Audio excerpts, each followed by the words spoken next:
नमस्कार. आजच्या व्हिडिओमध्ये मी तुम्हाला मंगळसूत्रामध्ये काळे मणी का घालतात हे सांगणार आहे. पण त्याआधी तुम्ही चॅनलवरती नवीन असाल तर चॅनलला लाईक करा आणि सबस्क्राईब देखील करा. कमेंटमध्ये श्री स्वामी समर्थ लिहायला विसरू नका. तुमचं लग्न झालंय का? मग मला सांगा, तुम्हाला कोणत्या पद्धतीचं मंगळसूत्र घालायला जास्त आवडतं?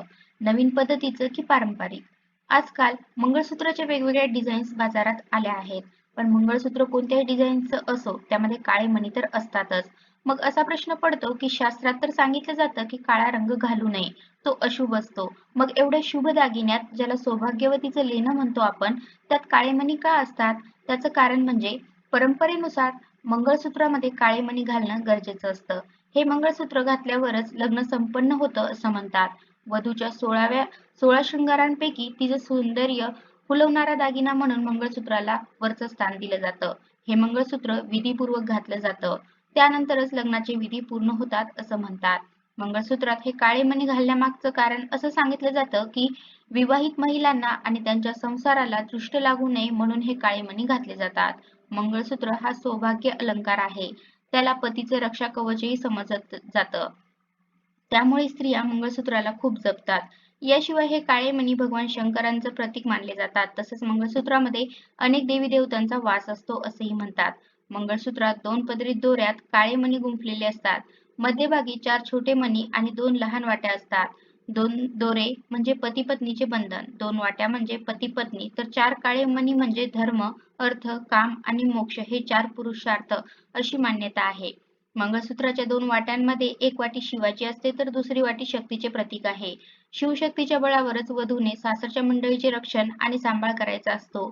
या 2 वाट्यांना गुंफणारी तार ही माहेरच्या कुलदेवीची उपासना सोडून आता सासरच्या कुलदेवीची उपासना करण्यासंबंधी हिंदू धर्माने दिलेल्या परवानगीतली आदान-प्रदानाचे दर्शक आहे. माहेरच्या वाटेत हळद आणि सासरच्या वाटेत कुंकू भरून कुलदेवीला स्मरून मंगळसूत्राची पूजा करून मगच ते गळ्यात घातलं जातं. मंगळसूत्रात काळे मणी असल्याचं मुख्य कारण म्हणजे ते वाईट नजरेपासून रक्षण करते. काळे मणी नकारात्मक ऊर्जा शोषून घेतात. त्यामुळे नववधू आणि तिच्या कुटुंबावर वाईट नजर लागू नये म्हणून हे मणी मंगळसूत्रात वापरले जातात. तसेच काळे मणी शक्ती आणि स्थैर्याचे देखील प्रतीक मानले जाते. वैवाहिक जीवन स्थिर आणि सुरक्षित राहावे यासाठी ते मदत करतात.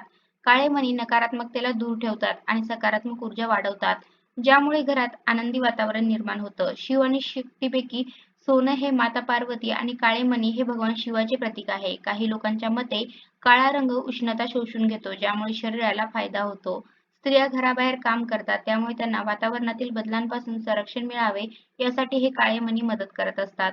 मंगळसूत्रात काळे मणी आणि सोनंही असतं. असं म्हणतात की काळ्या रंगाने नजरदोष दूर होतो.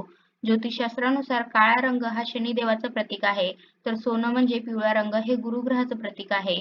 त्याचप्रमाणे सोनं एक धातू असल्याने त्याचे काही लिंगी गुणधर्म असतात. विवाहित स्त्रियांना चिंता, काळजी आणि तणावमुक्त ठेवण्याकरिता त्याची मदत होते.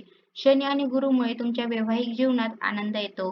तुमच्या वैवाहिक जीवनाला कोणाची नजर लागू नये यासाठी याचे विशेष महत्त्व असते.